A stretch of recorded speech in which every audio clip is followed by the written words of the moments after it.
Women are more likely to do unpaid work. Well, that is according to the latest quarterly labour force survey.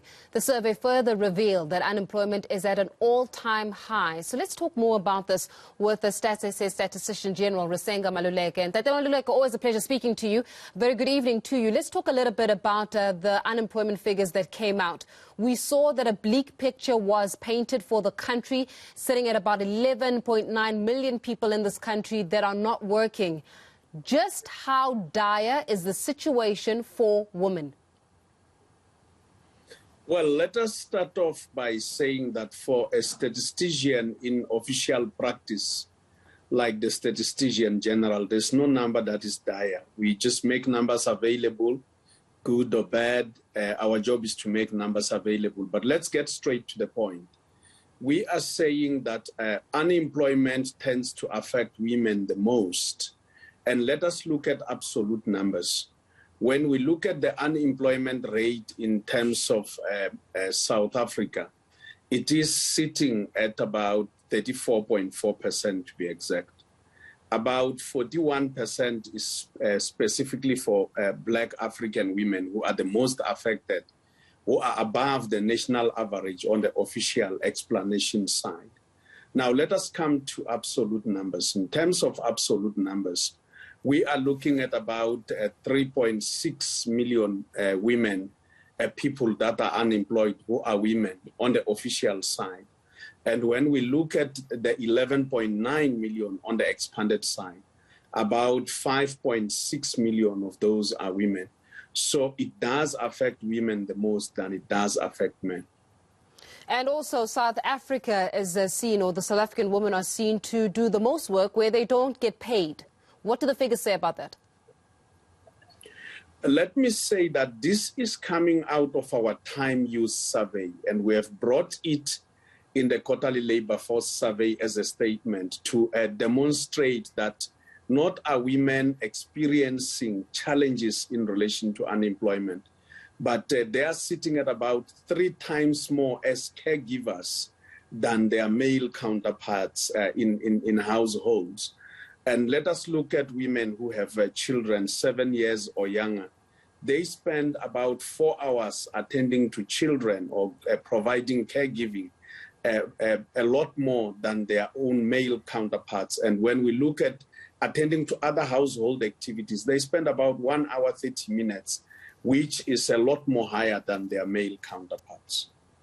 Just how much has the COVID-19 pandemic exacerbated the situation around unpaid work for women, particularly Black women in this country?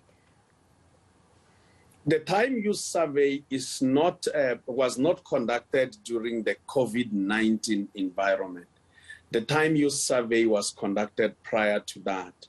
But I will come to the impact of COVID-19 in general. One is that it has, at the time it reached us as a country, forced a lot more people to go out of actively looking for employment, as we remember that we were at alert level 5.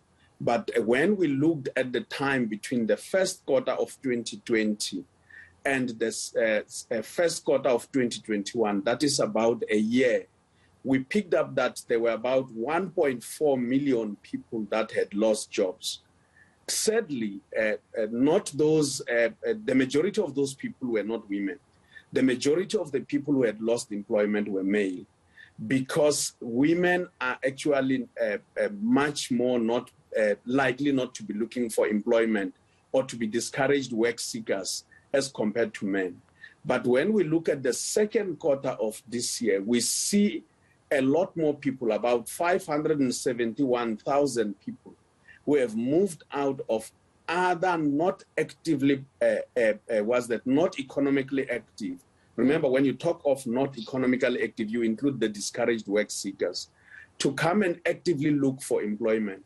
And when we include the discouraged work seekers, we find that women actually are much more in the majority. That is why their absolute numbers in terms of unemployment sits at about 5.6 million in the extent of 11.9 million people who are unemployed. And I'm talking of women firstly as in general, But when you look at black African women, it's even a lot more.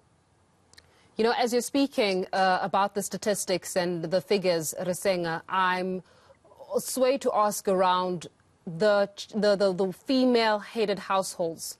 In other words, the single-parent households, when we're comparing these figures of about 5.6 million women who are discouraged work seekers who do not work, and then compare it to their living conditions. Do we understand just how many women are heading households as single-parent headed households in this country?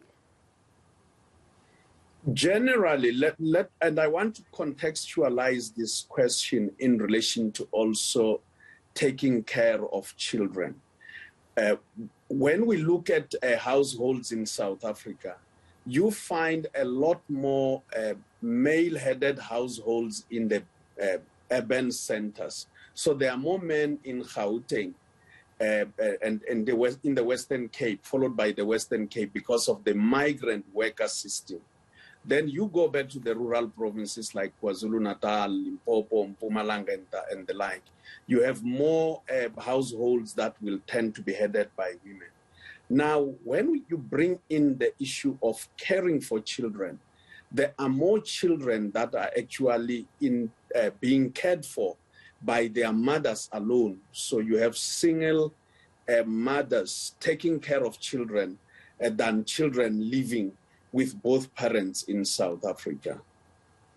Risenga Maluleke, certainly the statistics paint well, you say it's the numbers that are numbers that are numbers. For us, as interpretation of the numbers, it's not a pretty picture that it paints for the status quo of South African women. But we'll leave it there for this evening. Statistician-General Risenga Maluleke giving us the latest insight on that. Women that are not paid for some of the work that they're doing in this country.